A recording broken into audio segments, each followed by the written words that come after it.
Hi, I'm Abby. I have a cool cape, I mean business, and I have a lot of records. And this is Vinyl Monday.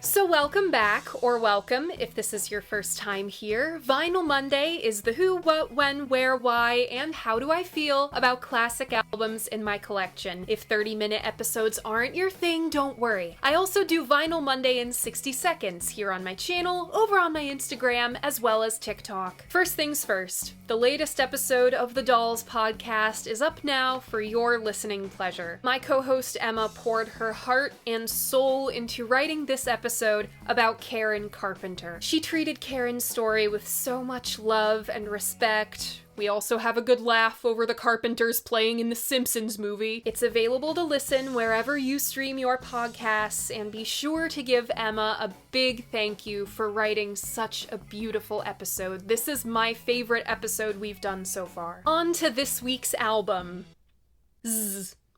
Albums. Things are going to get a little complicated here. For how much I love this week's artist and how much a part of my everyday listening rotation he is, it is a crime that I haven't featured him on the main stage in a year and a half! Oh, we are fixing this right now immediately. My velvet cape is on my person and I am ready to fucking party. This week's album is Donovan, A Gift from a Flower to a Garden. Congrats if you guessed this one. Remember, if you want to play along, all you gotta do is check out my community tab. That's where I post my hints to what next week's album is gonna be. I host polls where sometimes you get to pick what's on the show. I make announcements when I'm places that aren't here, like my podcast. You can find all of that on my channel. Alright, let's take the plastic off. So my copy is right from the jump, things are gonna get a little weird because while A Gift from a Flower to a Garden is a box set, it is also two single albums, both of which I already owned before the box set. Both copies are originals, both in stereo. My box set is also in stereo, but not an original. There are many differences between the mixes of these albums. Donovan himself prefers it in mono. There is a beautiful mono reissue by indie label The State 51 Conspiracy. But enough about all that, because I need to talk about all of this cover art. All three of these jackets were photographed by Carl Ferris, an artist featured several times on this series, whether as an associate of the Fool Collective, personal photographer to Jimi Hendrix, or just as a friend of the show. Carl got his infrared film from the American military, which is objectively wild. He developed a special treatment to get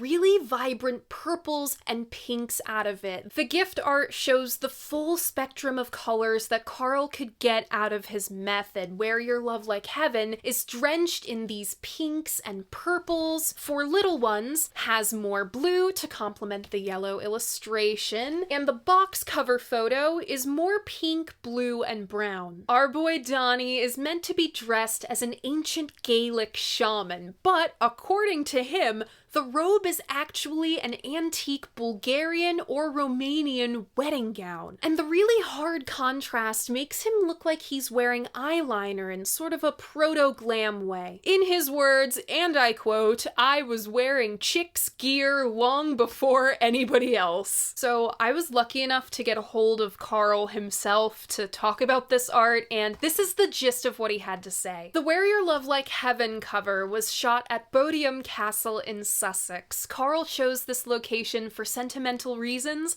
As a kid, he would ride his bike past the castle on his way home. Wow, imagine being a kid in England or Europe in general and just being surrounded by structures hundreds or thousands of years old. I'm a dumb American.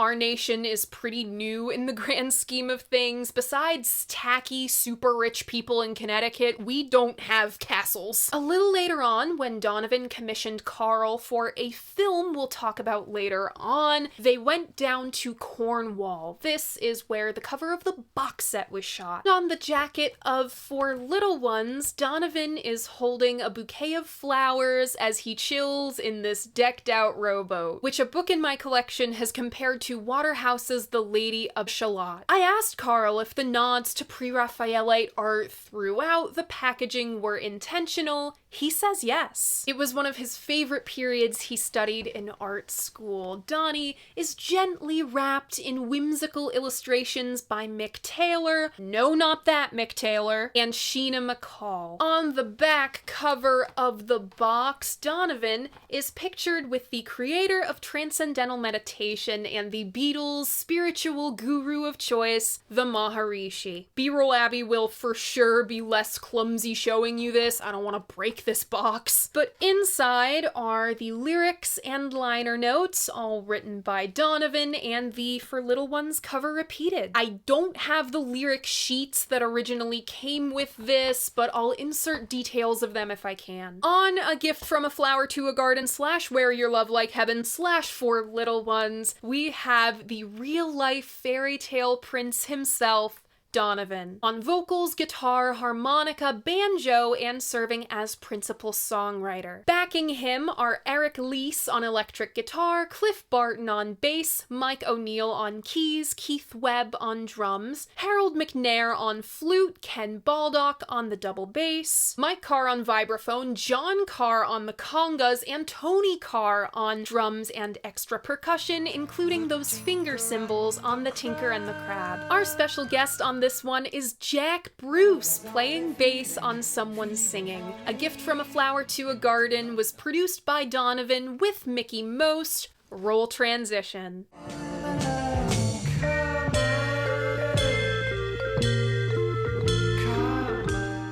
Okay, so, this is 4, don't judge me. 2 important things to note about A Gift from a Flower to a Garden. Where Your Love Like Heaven was meant as an anti-drugs album, while For Little Ones was meant as a children's album. Now you may be asking yourself, why is Donovan, the guy who wrote a whole song about tripping on the Sid with Bob Dylan, writing an anti-drug album? It's because he self-snitched. All the way back in 1965, Donovan released Fairy Tale. On this record is a song called Sunny Goodge Street, and on that song, he sang this. On the Firefly platform on Sunny Goodge Street, a violent hash smoker shook a chocolate machine. Also in 1965, an amendment to the Dangerous Drugs Act was passed. It was hard for me to work out exactly what the 65 amendment changed. There's way more information out there on the original law from the 1920s and the amendment from 1967. There's a lot of legalese to parse through. You're a little late there, buddy. Dogs was last week. But from my best guess, Brits in the chat, please correct me if I'm wrong. The 65 Dangerous Drugs Act officially criminalized the weeds. Smoking it, importing it, exporting it, growing it, the works. Now you understand why a lyric about being so stoned you beat the shit out of a candy machine would catch the attention of authorities. But it wasn't until Dear Donny and his circle were pictured indulging in a documentary the next year that authorities were able to build a case. Just after Mellow Yellow's release, or lack thereof in Britain, that's a story for another day, Donovan became the very first British pop star to be busted for possession of the marijuana Hannes. I shit you not. As the story goes, an undercover officer just showed up at Donovan's apartment at 1:30 in the morning and his best friend just let her in. Less gullible friends, Paul McCartney and George Harrison, hooked Donny up with a good lawyer who got him off with a $5,100 slap on the wrist. But the arrest still had far-reaching implications. For one, it led directly to the first bust at Keith Richards' place, the one that nearly ended Marianne Faithfull's career, and the Beatles busts a few years later. Then came a largely falsified 1967 expose on drugs in pop music. It ran in News of the World and was a PR nightmare for Donovan. Among others, they committed an especially big oopsie with the Rolling Stones. The reporter mistook Brian Jones for Mick Jagger. I don't know how you manage that. Like, please, Mick J is a Leo son. He's far too vain for the hard stuff. News of the World told a lot of tall tales about Mick's drug habit, and the real Mick sued their pants off. But the headache from the court cases was temporary. It didn't really hurt the Stones in the long run.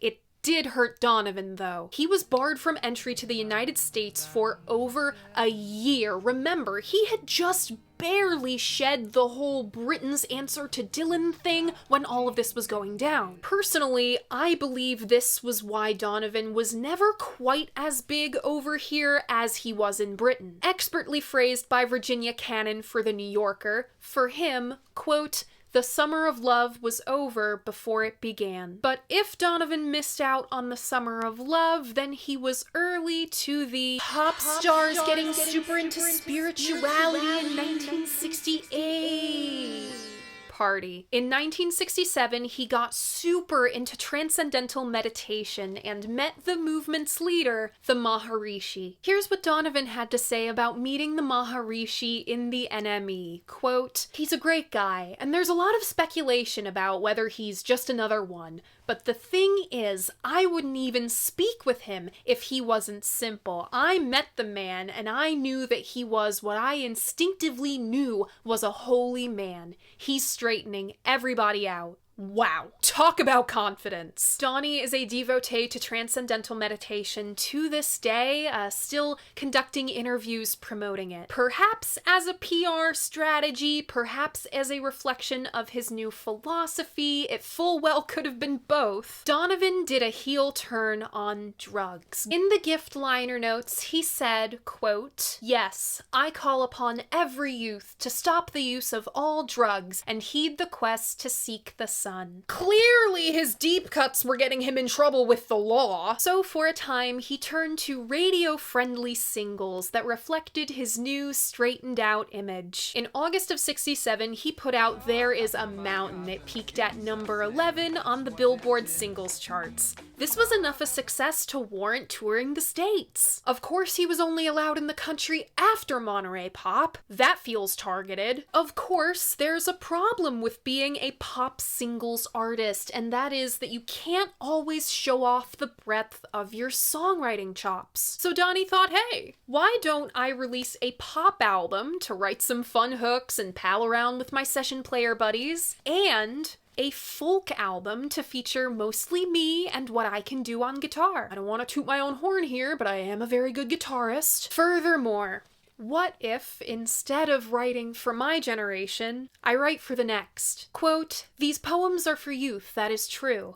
but they are fluid enough in their nature and may be enjoyed by all. Thus, A Gift from a Flower to a Garden was born, made of mostly material he wrote on tour in America. To Melody Maker, Donovan specified that Where Your Love Like Heaven is, quote, music for my age group, an age group which is gently entering marriage, whereas For Little Ones was for their children. Mickey Most is the only credited producer. He for sure produced Where Your Love Like Heaven, the single, but pretty much the rest was produced by Donovan himself. So, hold on. Why is Gift a box set / double album and 2 single albums? Well, when it came time to hand in the album proposal, Pi said yes to a box set. No problem, it's a box set in the UK, there you go. But Epic said no at first on the grounds of it being too expensive. It took some lobbying on Carl Ferris's part. He worked really hard on this packaging and he was not gonna have it go to waste to get this thing released as intended. He brought up the very valid point that Epic was already manufacturing boxes for their classical music series. Why couldn't they just slap the photos over a plain black box? It appears here's Epic agreed on the condition that the album would also be broken up into 2 single LPs for sale, because what if the box set or one or both of these albums were duds? They still had to make their bottom line. The track listing of A Gift from a Flower to a Garden goes as follows.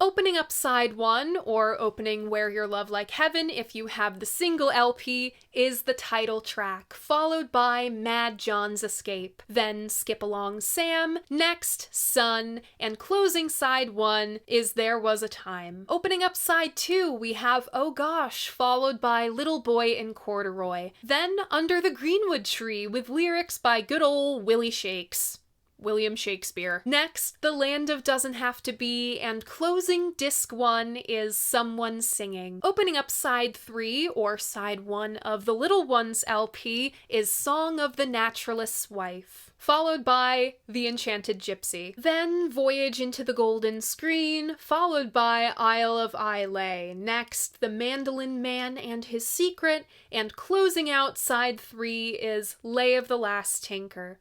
Opening up side 4, or side 2, is The Tinker and the Crab, followed by Widow with Shawl, subtitle A Portrait. Then The Lullaby of Spring, next The Magpie, and Starfish on the Toast, and the album closes with Epistle to Daryl. A Gift from a Flower to a Garden / Where Your Love Like Heaven / Four Little Ones was released in December of 1967 in the States. Our friends across the pond had to wait until the spring of 1968. If we're going by its original US release date, Gift was the first honest-to-goodness box set in pop music, predating All Things Must Pass by like 3 years. Furthermore, Gift was only the 3rd double album in pop music ever. It was Blonde on Blonde, Freak Out, and this. Just like he was with Psychedelia, Donovan was ahead of the curve on the double album craze of '68. Where Your Love Like Heaven, backed with Oh Gosh, was released as the promo single, and Carl Ferris directed the promotional film to be played on music television shows. If there ever were a visual representation of what listening to Donovan feels like, it's this film. It features both the A-side and B-side of the single, as well as Three Kingfishers off Sunshine Superman. Absolutely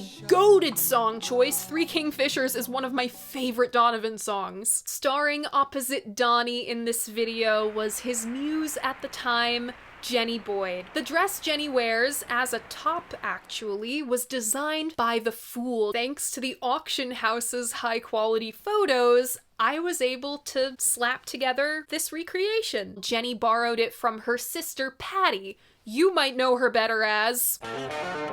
and Jenny better as... Jennifer.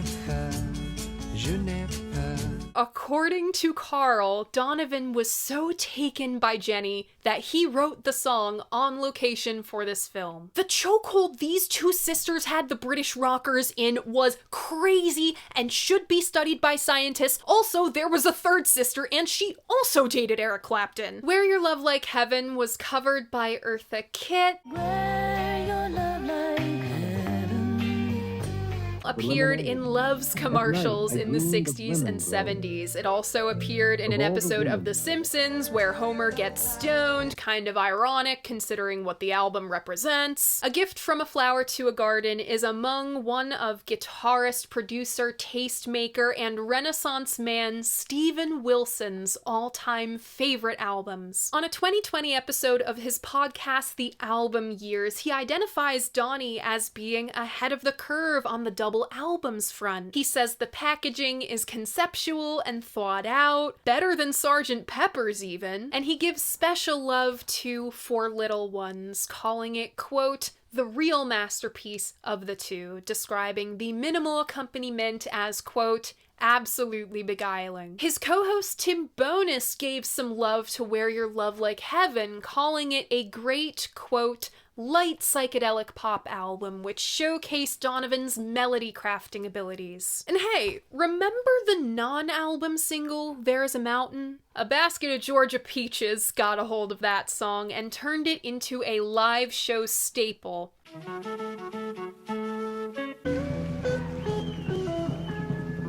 Look upon my garden.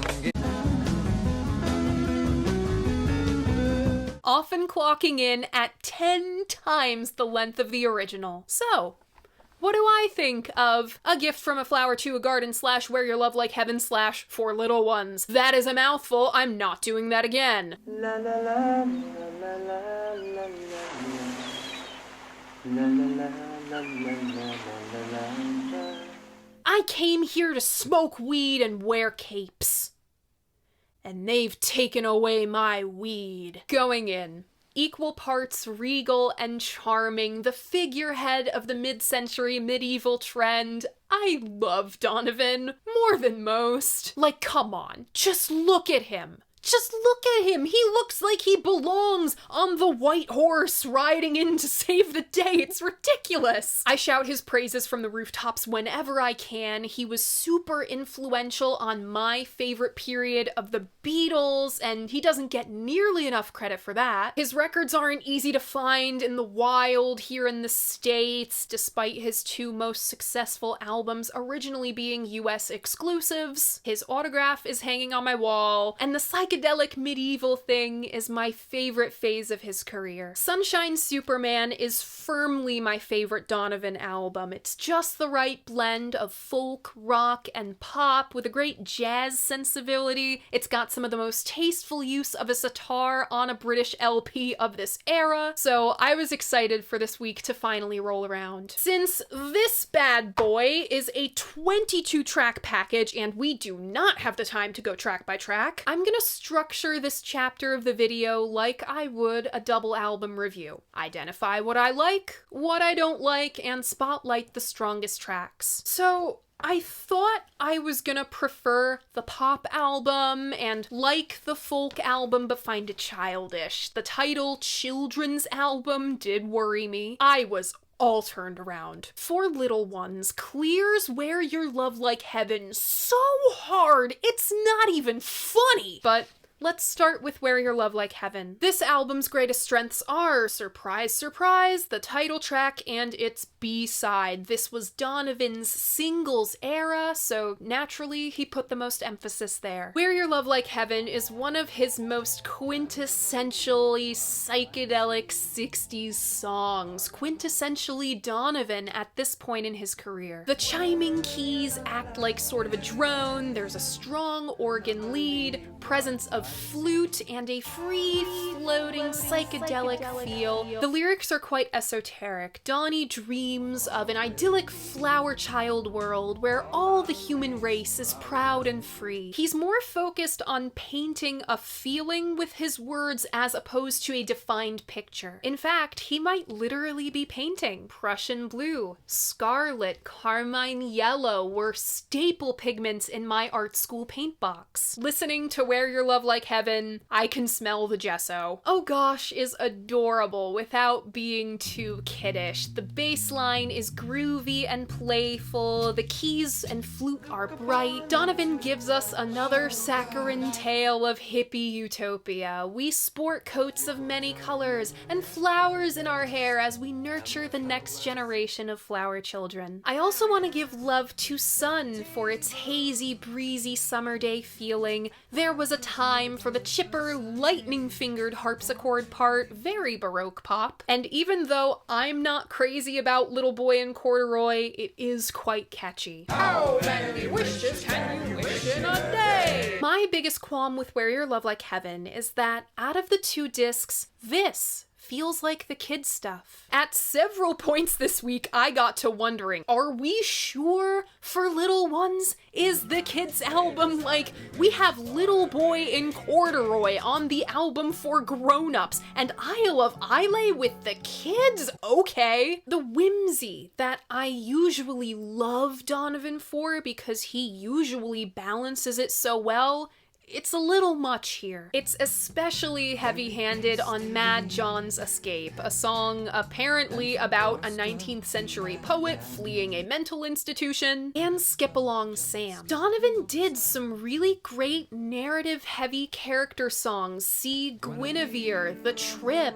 Legend of Girl Child Linda. These are all more successful because A, there's more runtime to flesh out the characters. Girl Child is nearly 7 minutes long. So B, Donovan can elaborate more on their fantastical journeys, and C, Guinevere and Girl Child are a bit more grounded, austere. The whimsy lies in the song's settings. Whimsy on top of whimsy, it doesn't mesh. I'd rather have seen There Is a Mountain on Where You Love Like Heaven instead of Mad John or Sam. It's a more successful pop tune, and this is the pop record. Speaking of pop songs, Donovan largely confined himself to 2.5-minute songs for this record, and in doing so, he restricted what he could do with his anti-drug message. The lyrics don't have the depth they need to uphold this concept. In fact, I don't think the material upholds this much at all. The only song that directly handles the theme is The Land of Doesn't Have to Be, telling the listener in rather oblique terms that you'll reach enlightenment quicker without the, quote, wall of doubt, obscuring your thoughts and senses. Denounce the norm, kiddies. Then comes someone singing. This is another one of Where Your Love Like Heaven's strongest cuts and serves as the perfect bridge between discs 1 and 2. As thoroughly okay as Where Your Love Like Heaven is, I strongly encourage you to experience this as a full package. Someone singing introduces a running theme on For Little Ones, Sounds of the Seaside. It's fitting that Carl sat Donny in a boat for its cover. I get the feeling he spent a lot of time on the California beaches writing this stuff. The gulls and gentle waves would have been constant companions.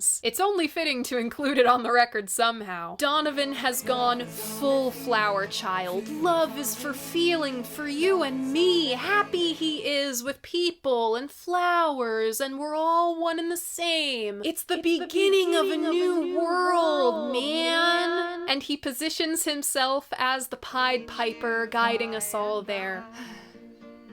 I'd follow you anywhere, Donovan. It's a little silly, but when it's balanced, like it is on someone singing, it works. The arrangement is exciting, and the instrumental is gorgeous. They are what makes this song work. Someone Singing's core is theatrical, strolling, happy I am, versus a la Mellow Yellow. But I can hardly hear the bass Jack Bruce supposedly contributed. Then the lush pre-chorus and choruses filled out with romantic piano and strings. It reminds me of what the Association was doing at the time. The unifying element is the brass, peppered through verses and gliding through choruses. At the very end, Donovan fills the role the brass once had, doing a trumpet-like fanfare of a vocal round. On to the much stronger body of material For Little Ones. Why does disc 2 work? For one, Donovan made some really cool production choices. Take the opener, Song of the Naturalist's Wife. I could really do without the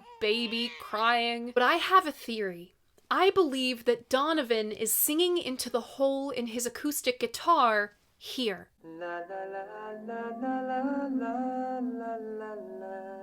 The vocals are slightly muffled. The most resonant notes he sings are echoed by the strings. I'm not sure where he would have put the mic to pick that up, but it's one of the most enchanting production choices on this enchanting body of work. Like the fairy tale prince singing to himself as he rides through the forest before coming across a beach where he'll rest and play his banjo. Speaking of atmosphere, sonically and lyrically, Donovan allows himself to create little worlds for his songs. Traveling mystical figures show up a lot in Donny's work. work, instrumentation really leans into Donovan's eclectic, exotic side. There's bongos, bells, and the bending of the low string acting as a drone. There's a fun dance section, kind of like Bert's Blues has, where the tempo picks up and flute really takes over. It reminds me of the stuff Gabor Szabo was doing in the late 60s, especially on Dreams, which features a cover of a Donovan song.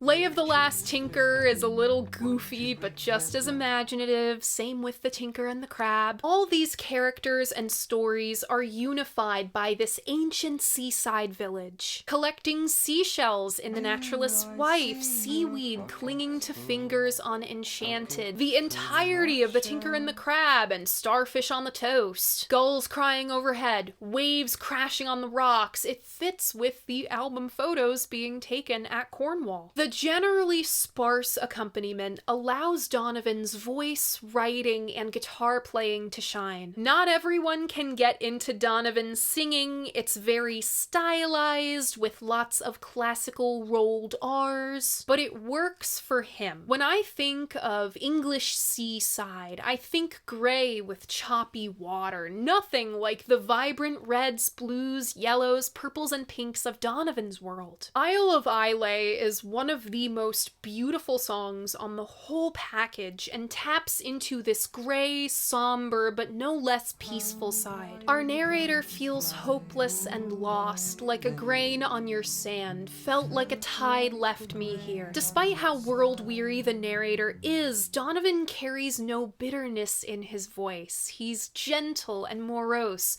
with a tenderness that brings a tear to one's eye. Widow with shawl.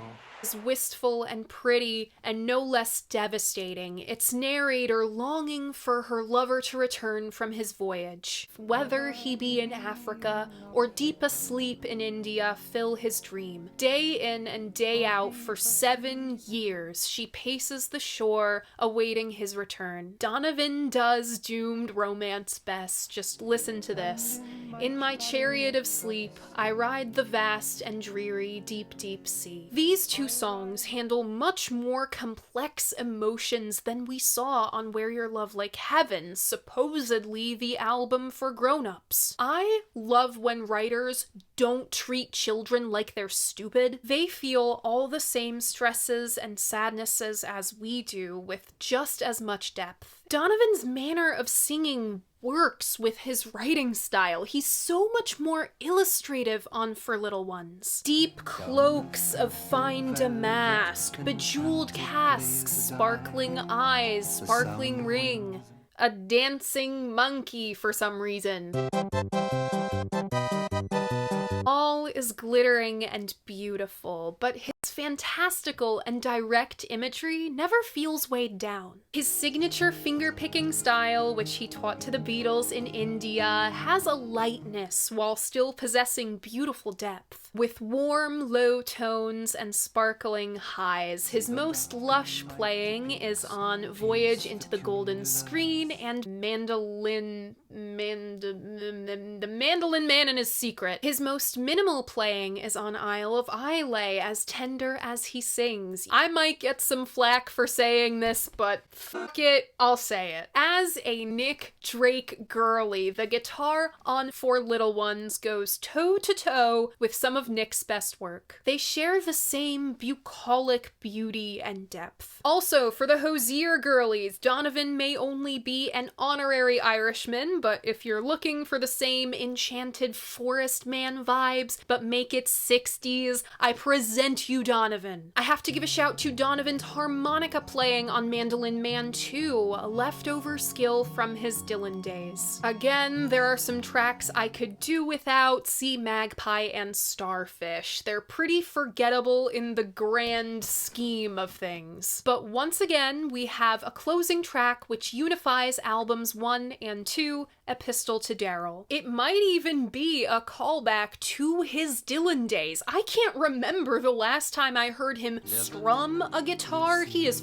firmly a fingerpicking guy by now. I feel this adjustment in style is best to let the melody shine. With as strong a melody as Where Your Love Like Heaven's material, and as beautiful a sound and strong world building as for Little Ones, Epistle to Daryl is one of Donovan's forgotten all-timers. About his career, Donovan said this, quote, "The muse led me in the right places at the right time, and it was always the one guitar, the one song, and the one intention." I can't say the same for his singing voice, sadly, but Donovan's speaking voice has aged marvelously. It's so interesting. He's a weathered and wise old storyteller when he sings, but in interview, he's still a young man. Donovan's intent was to, quote, invade pop culture and fuse it with all manners of influences: jazz, classical, blues, folk, classical Indian and Arabic music, Gaelic, Caribbean. And that's exactly what he did. Is it very of its time, maybe even a little psychedelic 60s cliche? Sure. But he did it with such great success that by the time everybody else caught up to him, he could branch off to new things, some more successful than others. The first half of Gift is good. It's not without its standout moments, but my God, the second half is great. Timeless, beautifully crafted folk tunes for listeners of all ages, not just the little ones. As a whole, A Gift from a Flower to a Garden showcases all facets of Donovan. Part 1 is Donny the pop star, the reformed pop star, and Part 2, the utterly enchanting storyteller, a companion piece to a most fantastical journey. He's the wise old man with the imagination of a child. With one foot in the land of dreams and the other in the organic real,